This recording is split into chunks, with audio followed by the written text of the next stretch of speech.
To another little interlude. So, kind of what's happened with the book once you get into like the judgment portions is you have 6 seals and then an interlude. And this interlude was trying to answer the question, who can stand on the great day of judgment, which is the question asked at the end of the 6th seal, before it goes into the 7th. Now we have 6 trumpets. And now we're going to have another interlude. And this is chapter 10 and 11, before we get to the 7th trumpet. Takes place at the end of 11. So we're going to start this little interlude today.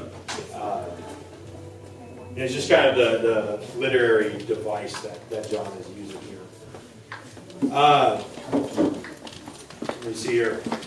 We must recognize the purpose between the different judgments and the reason that they are given. The seals tried to explain what happens to the world in general when God's judgment comes. All wickedness will be taken care of. Though evil appears to be winning, God is coming to vindicate his people. The trumpets answer a different question. The trumpets note the results of following idolatry. And idolatry is foolishness. And like the Egyptian judgments, idolatry will be shown to be useless. So what the interlude here does is it tries to ask the question, what happens to God's people in the midst of the trumpet judgments? What happens to us when God judges idolaters? So that seems to be what's going to be talked about here. Let's look at chapter 10, verses 1 through 11. If someone wants to read the whole chapter. Oh, she doesn't have her book open. Then I saw another mighty angel coming down from heaven. He was robed in a cloud with a rainbow above his head. His face was like the sun, and his legs were like fiery pillars. He was holding a little scroll, which lay open in his hand. He planted his right foot on the sea and his left foot on the land, and he gave a loud shout like the roar of a lion. When he shouted, the voice of the 7 thunders spoke. And then the 7 thunders spoke. I was about to write, but I heard a voice from heaven saying, "Seal up what the 7 thunders have said, and do not write it down." Then the angel I had seen standing on the sea and on the land raised his right hand to heaven, and he swore by him who lives forever and ever, who created the heavens and all that is in them, the earth and all that is in it, and the sea and all that is in it, and said, "There will be no more delay. But in days when the 7th angel is about to sound his trumpet, the mystery of God will be accomplished, just as he announced to his servants and the prophets." Then the voice that I had heard from heaven spoke to me once more. "Go, take the scroll that lies open in the hand of the angel who is standing on the sea and on the land." So I went to the angel and asked him to give me the little scroll, and he said, "Take it and eat it. It will turn your stomach sour, but in your mouth it will be as sweet as honey." I took the little scroll from the angel's hand and ate it. It tasted as sweet as honey in my mouth. When I had eaten it, my stomach turned sour. Then I was told, "You must prophesy again about many peoples, nations, languages, and kings." All right. Thank you. We're introduced to what's called the strong angel in the little book. Bless you. All right. The strong angel is introduced in verse 1 here. There are other strong angels in the book. We see one in Revelation 5:2 declaring the question, "Who is worthy to break the seals and open the scroll?" We see another strong or mighty angel in Revelation 18:21 who will throw a boulder into the sea and declare that thus the city of Babylon will be thrown down and found no more. The real question is, are these strong angels all the same, or are they different? They could possibly be different. Okay? They could be different. They could be the same.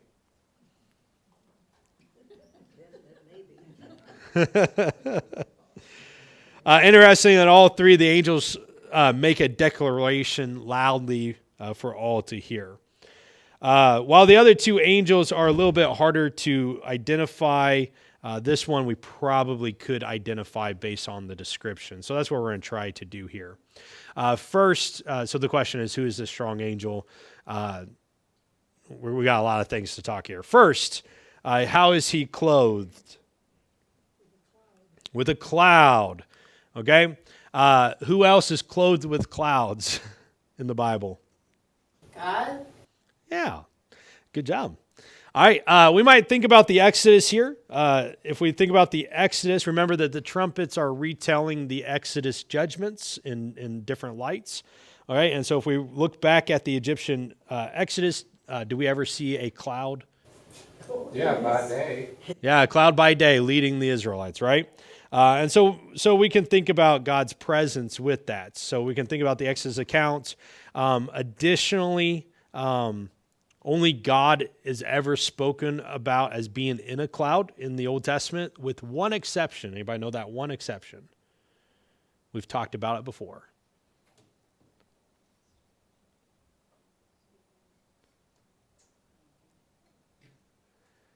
The one exception is in Daniel 7:13, where we're told that one like a son of man comes on the cloud. Okay, that's the only time in the Old Testament that it's not God who is on the cloud. Okay, and so we do have one exception there. So maybe we get a little hint there about who this strong angel is. The second thing after the cloud, what is mentioned? A rainbow. A rainbow. Where we've seen a rainbow before? Okay, sorry. In Revelation, where have we seen a rainbow before? Around God's throne. Interestingly, in the Greek, unfortunately, NIV doesn't translate it this way. I don't know. What's the word right before rainbow in NASB? Sorry. What's the article? The. Okay. So in the Greek, we have the article the. And that is actually important. Okay. So if we recognize it, the rainbow, we have to ask the question, which is the rainbow?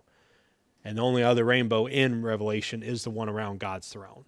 And so here we have the rainbow, which is probably a reference back to Revelation 4 as the rainbow around the throne of God. The next thing after the rainbow is what? Face like the sun. Has anybody been described having a face as brilliant as the sun in Revelation? In Revelation. What? You? Oh, maybe. We'll see. That's right. Jesus was described that way in 1:16. Additionally, if we go all the way to the end of the book, 21:23, we're told that there is no need for the sun because God and the Lamb is there, right? So that's interesting. After his face shining like a sun, what do we have? Yeah, the fiery pillars. Again, probably look at the Exodus account, right? Not only is it a cloud by day, but a pillar of fire by night. Fiery pillar. That's what I meant to say. Who else is described as having fiery legs in Revelation? Fiery legs? Yeah. It says burnished bronze in the passage, but Jesus in 1:15 has legs of burning bronze, which could be described as fiery legs, I think. What type of voice does the angel speak in? A loud booming voice? No, sorry, we got to skip to verse 2, I think. Verse 3, like a lion-y voice, right? Who is equated to a lion in Revelation? Jesus. Behold, the Lion of Judah, right? So Jesus is a strong angel. Yeah, that's the next line, right? Most likely, I think we're probably talking about Jesus. Why does John then call him an angel? That's the next question. His description is Jesus.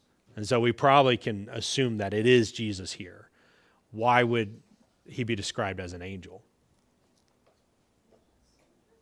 What's that? Hey, that's what I got next. Good job. The word angel literally means messenger, so this could just be a strong messenger. We could translate it that way. Other ideas?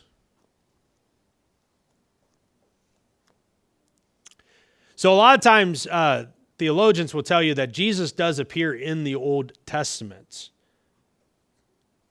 How does he appear in the Old Testament? What's the name given to this God-like being? We call him the angel with a capital T and a capital A. Of the Lord. We'll include that last part too, right? Yeah. So we have Jesus is often referred to as the angel of Yahweh, the angel of the Lord in the Old Testament. And the angel of the Lord speaks as if God is speaking. Okay? I think even in Exodus 3 we see that. We also see it with Joshua, right? An angel of the Lord comes and then worship is given. Gideon's an interesting one because Gideon, the angel comes, and then he builds an altar, and the angel accepts worship at the altar. All right? Who is the only being that accepts worship and is approved of it? God, right? And Jesus being God accepts it as well.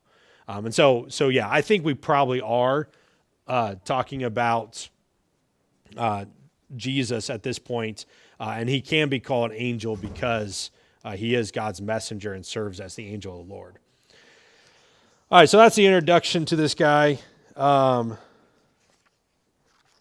Verse 2, we are told that the strong angel is what? What does he have in his hand? A little scroll, okay? I have here scroll. It should be little scroll. Scrolls are interesting in the in Revelation. Christ has already taken hold of a sealed scroll from God, and he opened it. John is going to be told to take this scroll from the strong angel, from Jesus, and eat it. A question that often is brought up is this the same scroll as chapter 5? That was a long time ago. Okay. Here are a lot of the reasons to say yes. I don't disagree with you. Here's the reasons you could say yes. Both our books are opened. Both are held by Christ. In both chapters, Christ is likened to a lion, right? Behold the lion of the tribe of Judah, and he speaks with the voice of a lion. Both scrolls are actually allusions to Ezekiel 2. So the sealed scroll is written on both sides, which comes from Ezekiel 2. In Ezekiel 2, Ezekiel is commanded, take this scroll and eat it. And so that's what John's going to do, right? So they both have very high allusions to Ezekiel 2. Both passages have strong angels shouting. The first one is, who is worthy to open this scroll? And this one, there's a different thing. We'll get to it in a second. The seven thunders are the voice. Okay, that's why we don't know it. That's why it's not in my head there. Both passages recite that God lives forever and ever. Both are definitely directly related to Daniel 2. Both passages have someone approaching a heavenly figure. So the lamb that's slain approaches God, and John is going to approach the strong angel in this chapter. John is commissioned in both passages, and both speak about the destiny of peoples, nations, tongues, and tribes.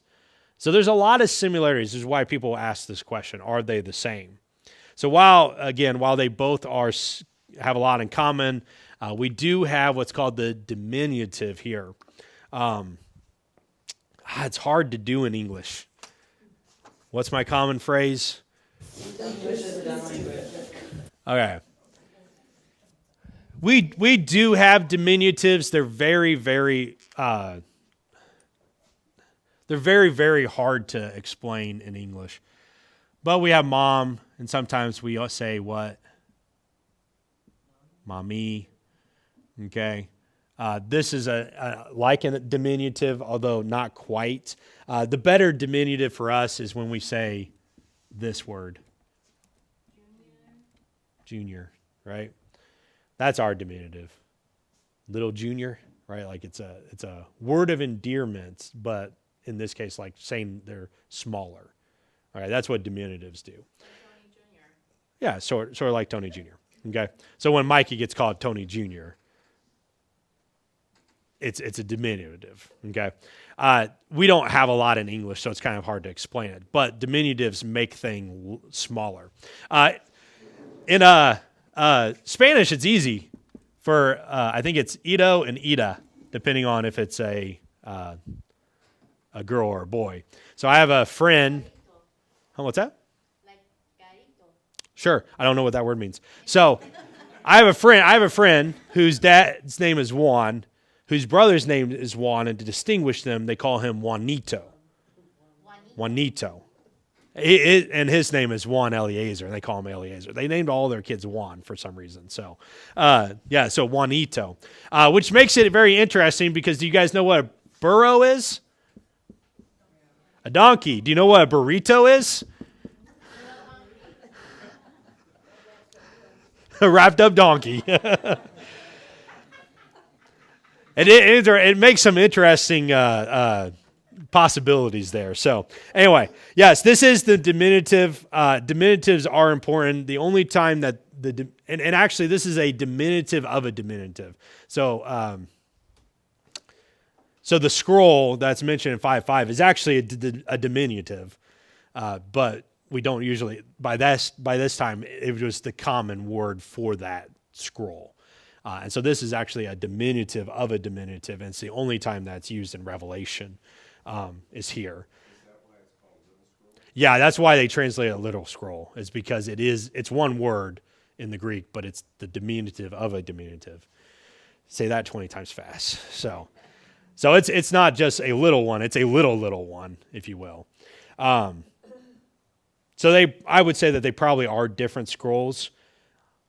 But despite that, they serve the same function, right? The sealed scroll is judgments, and the little scroll is judgments as well. All right, they're just different types of judgments, if you will.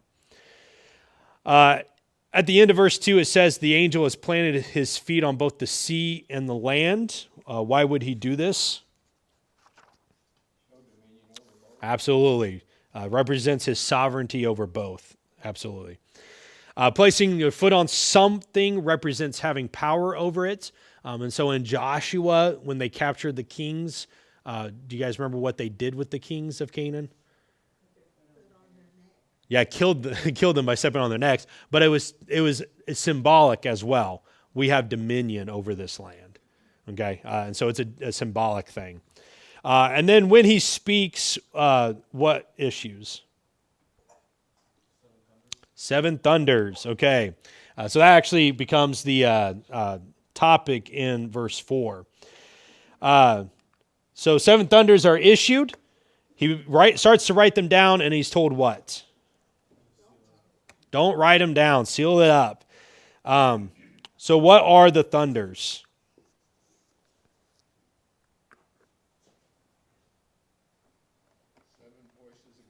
Okay, maybe 7 voices of God. Okay.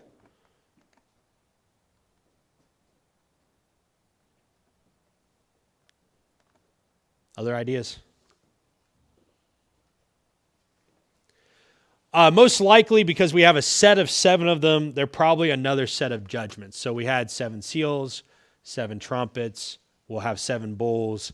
This is probably a 4th 7. Remember, 4 is an important number. 4 represents a totality within the earth. And so having 4 sets of judgments would be the complete judgment of God against the earth. So again, probably is talking about the 7, the universal nature of these judgments. It also probably explains to us why John goes from a 4th to a 3rd to 1 whole, right? So in the seals, you have a 4th of the earth is perish. In the trumpets, a 3rd of the earth. Naturally, the next thing that we would expect is a half, because that makes the most sense. But John doesn't have this. He goes straight to 1 whole. All of the earth is killed in the bowls. And so why skip this? Well, maybe because the thunders are explaining that part of it. All right, so we do have a lot of things here that if these are judgments, it helps explain some of the things that we would expect to see aren't there. So why is John commanded to seal them?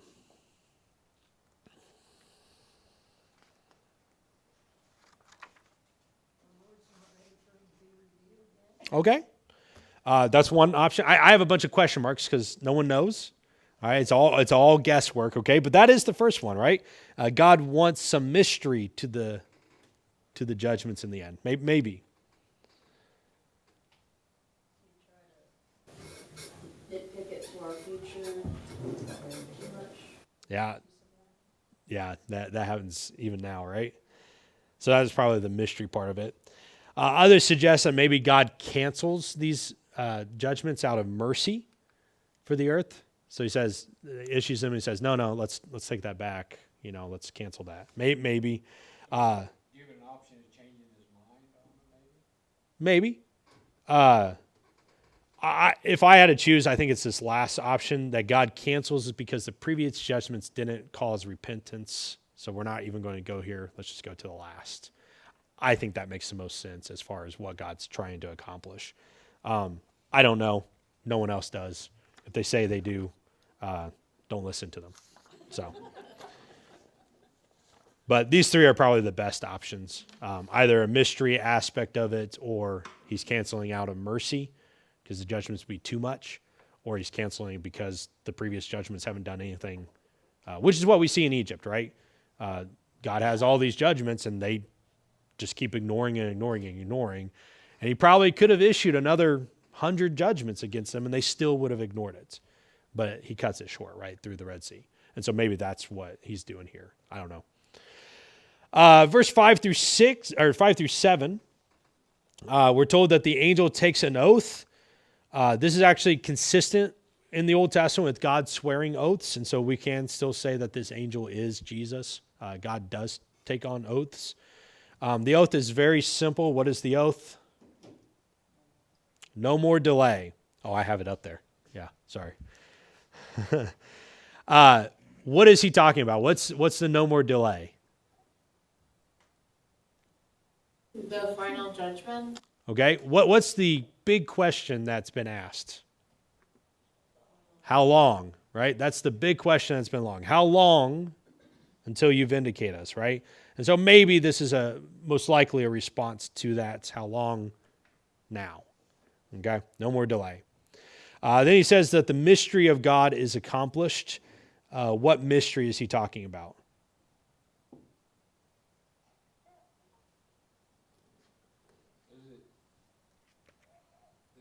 We now know what we didn't know in the Old Testament. Okay, maybe.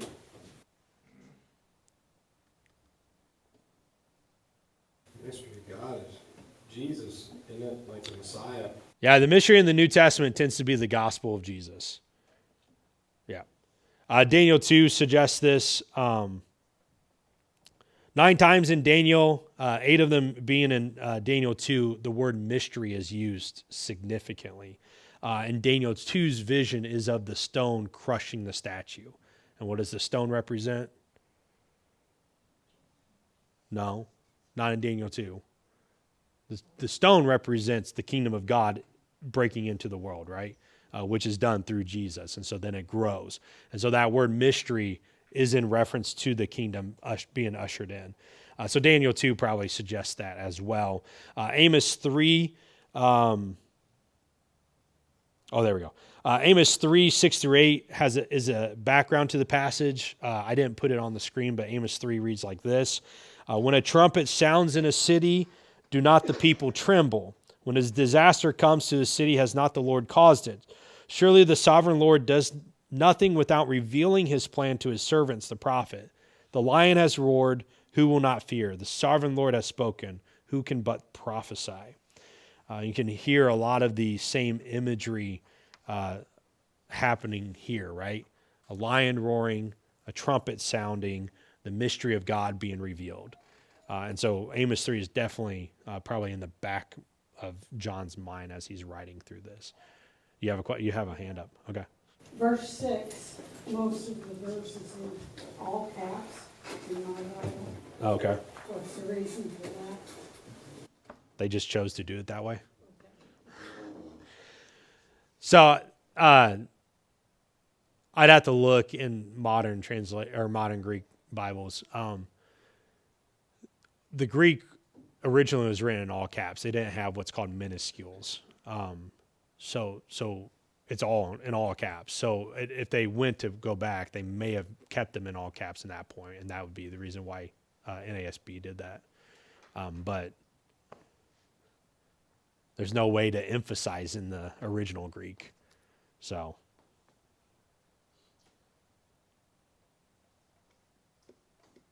Not a reference to a scripture. It doesn't have a scripture reference, it just, all of it's in all caps, or just what he says? lives forever and ever, and it says, who created heaven and things in it, and the earth and the things in it, and the sea and the things in it. And that's all in all caps.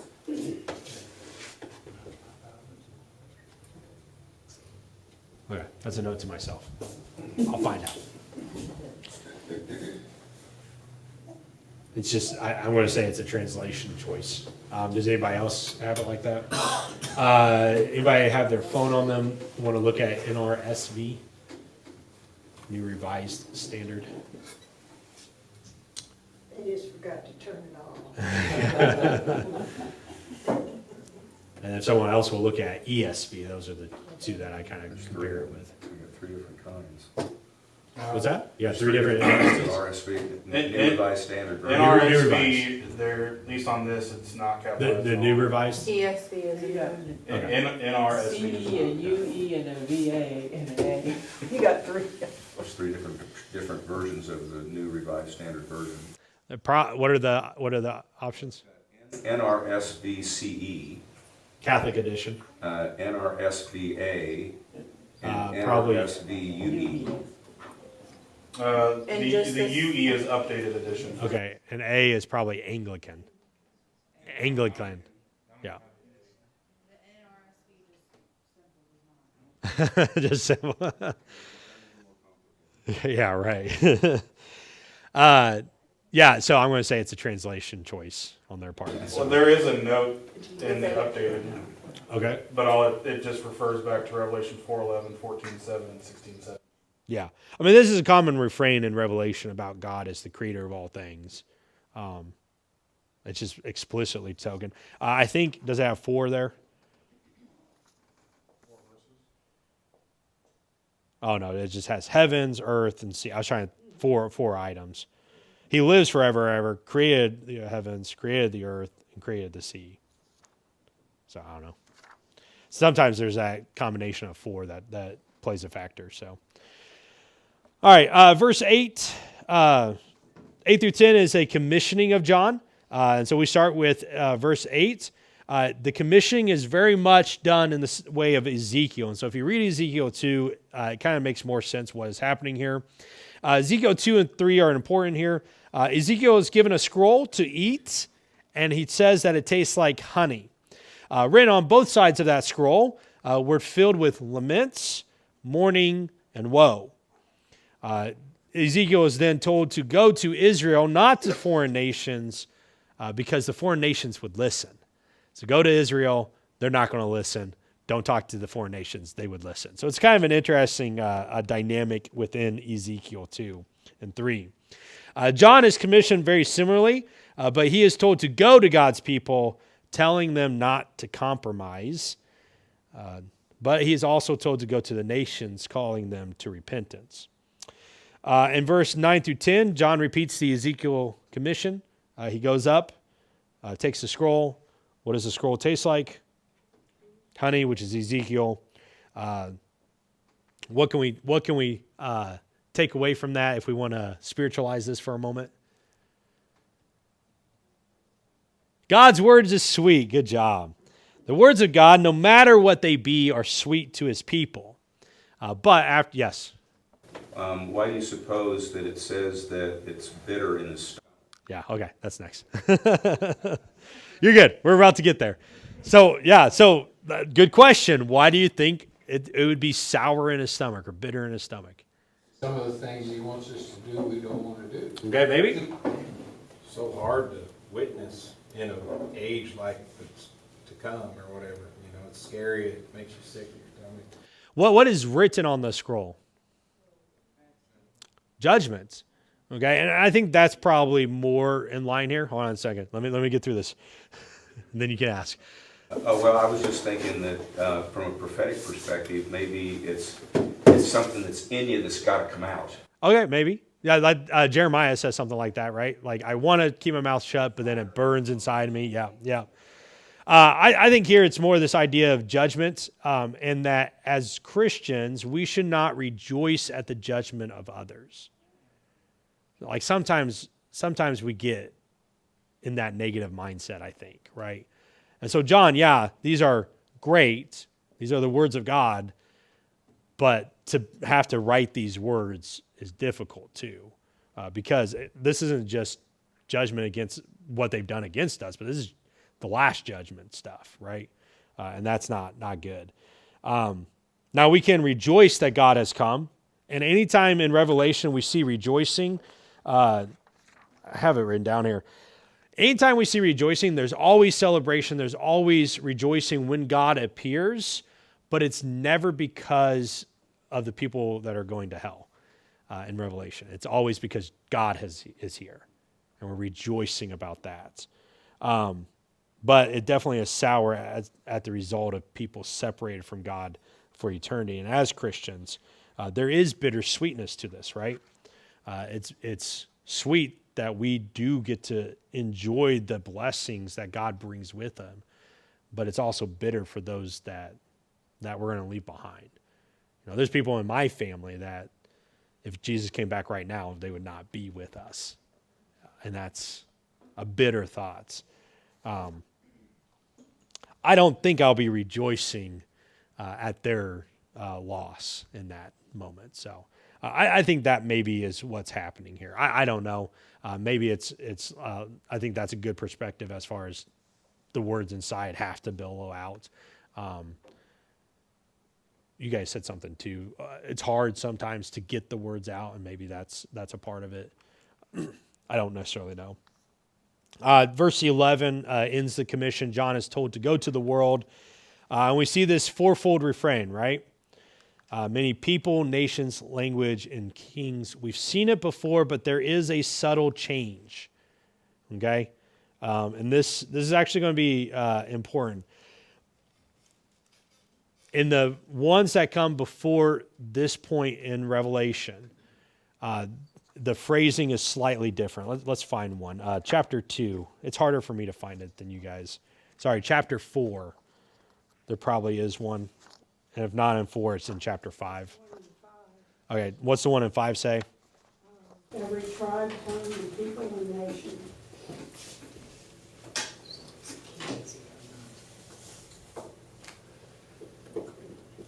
Tribe, tongue, people, and nations. And that's in 5, right? What about 7? Chapter 7 should have one. There's a great multitude from. Every nation, tribe, people, and tongue. So the same thing, just in different order, right? And I think those are the only two. There might be a third one. But at this point, it changes, and it's repeated in the way that it says here. What does it say? Tribe, nation, tongue, and kings. So the big change is this from people. Now, don't hold me here because I haven't really studied all of these, but I'm pretty sure this is the big change. And if that is the case, people, the word people is always used for God's people in the Old Testament, and kings is a significant difference to drop people to kings. And every single time that this phrase happens from here on out, it is always negative. Okay? So he's not going to the people of God. He's commissioned to go to the world. Okay? And so every time we're going to see this phrase. I think it pops up 7 total times. So this is 3. So there's 4 more times that pops up. And it's always negative once we reach this point, which is an interesting part to it. That's kind of like the parable. or Jesus was wanting people to come into the marriage feast, and he had to send out the servants 3 or 4 times Yeah. before there were people that came in. Yeah. Yeah, and then some of it he's like, okay, forget. And one of those he says, forget all these. Go get the other people. Go bring them in from wherever. The ones that were invited don't come, and they go out and get everybody. Yeah, very much. So yeah, we definitely have a negative aspect here, and from this point on, we're talking about unredeemed humanity. That is going to be the subject of this fourfold refrain. Okay, what can we learn from chapter 10?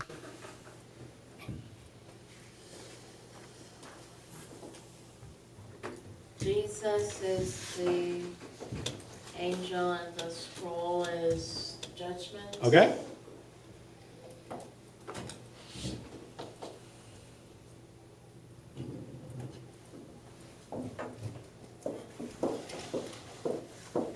Well, the mystery of God is accomplished. Okay, history of God will be accomplished.